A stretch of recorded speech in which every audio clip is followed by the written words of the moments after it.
I said my bit to Franklin, 'cause he'll leave me soon, I know. 100 paper Washingtons all lined up in a row. Don't you know? So since I've been traveling, I get a lot of questions. Where do I sleep? What do I eat? But the main thing is, what's the deal with the money? Everyone wants to get that money.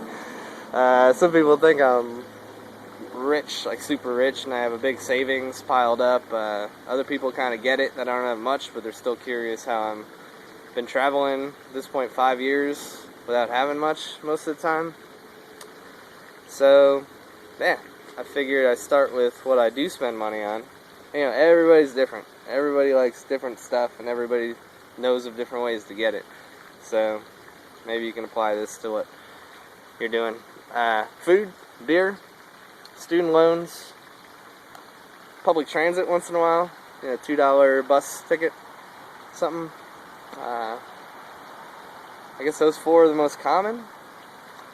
Other than that, sort of just like the random stuff that pops up, and you're like, I gotta spend that. Like you're with a bunch of people having a great time, and you go to a bar and there's a $5 cover, and you know, fuck.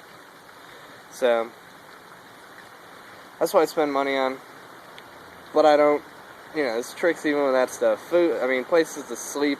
You don't spend money on that when you're traveling. I just posted a video. You can take a look at that. A lot of people post videos on that. Not paying for places to sleep, so I'm not paying rent, you know. So money doesn't go anywhere there. Food comes easy. I eat cheaply when I spend money on food. Grocery store is a great place to go. Stock up on stuff. You can just straight up have a meal, grab a bagel for $1 or $2 with all the fixings, cream cheese, you know, an extra donut on the side. You're still under $2. You know, you had a meal. Once in Flagstaff, I went and did the whole food bank thing. I was with a couple other people, and we went to all get our own little, you know, box of food. And it was so much food they were going to give us that we just one of us got it because there was enough for all of us. It's a lot. So, I mean, you could do that. And it's tons of stuff. I mean, cans of beans, at least in Flagstaff. I don't know how it is other places.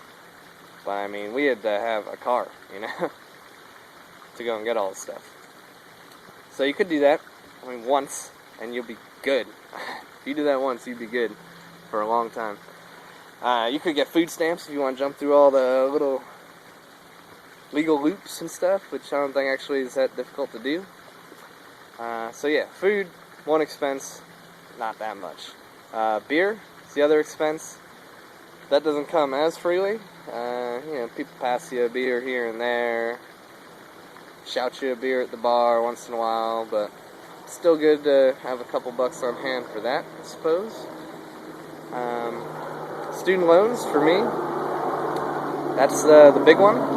That's the one that I need sizable chunks of change. I think if they had it their way, they'd want like $500 a month. But there's different tricks even with that. I guess this applies to anyone with student loans. The best trick, I think, which I can't pull off, is just not pay it ever. Ignore it. Then it's not there. Ignore the phone calls. Done. Done that with credit card companies. It works. But yeah, my parents are co-signed on my loan, so I can't really do that, or else they'd get screwed in the whole credit thing, which I don't really care about, which is why I'd happily do it. Blow it off, that is, if I could, without screwing them over. So that's a great trick. If you don't care about buying a house somewhere or buying a car sometime, then just, yeah, forget it. Done. Besides that, you can put them into forbearance, defer them. That's what I've done most of the time. Just push them off, you know. But eventually, you gotta pay.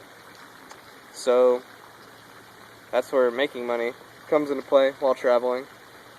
And this is pretty easy too, because it just happens. You don't really have to pursue it. If you do pursue it, then, you know, great. You'll make even, you know, you'll find something, I don't know. For me, it's been, you know, I was hitchhiking Washington a couple months ago. A guy picked me up. He was clearing out a bunch of property for a house he was building for somebody. He was talking about these two guys who flaked on him. He needed extra help. asked me if I could help. I said sure. Paid me $100 a day for 2 days. In between, he put me up in a hotel. We got a bunch of food. It was all cool people. It's just 4 of us in this beautiful spot. I'm just throwing sticks into a wood chipper, just looking around at the mountains and the snow, loving it. Snow on the top of the mountains. This is beautiful. I would have done it for free just to help out. But $200 out of it, place to stay, and a meal, and that $200 will go a long way. Long way.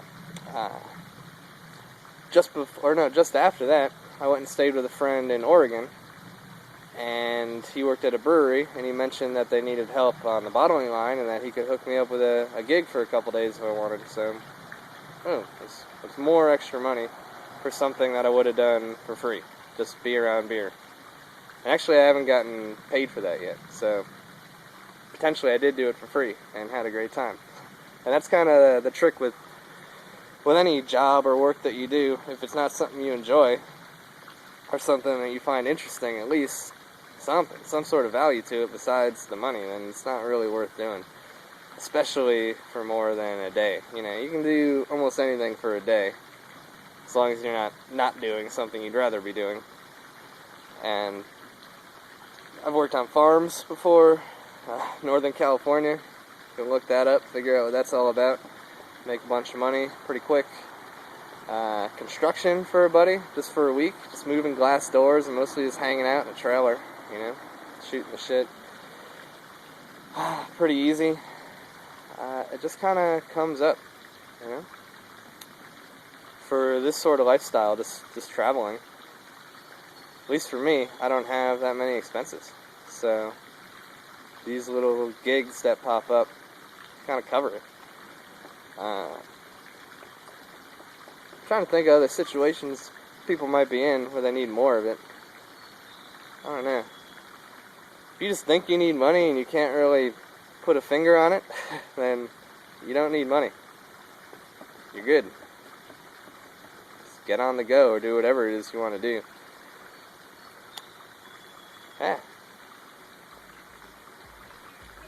Too easy.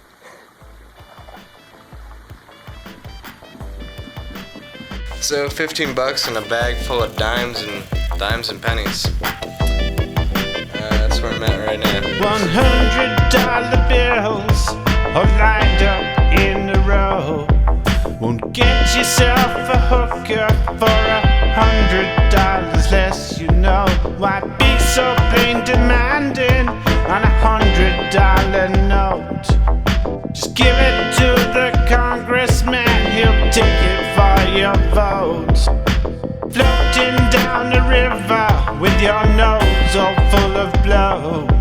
Don't need yourself a banker, there's a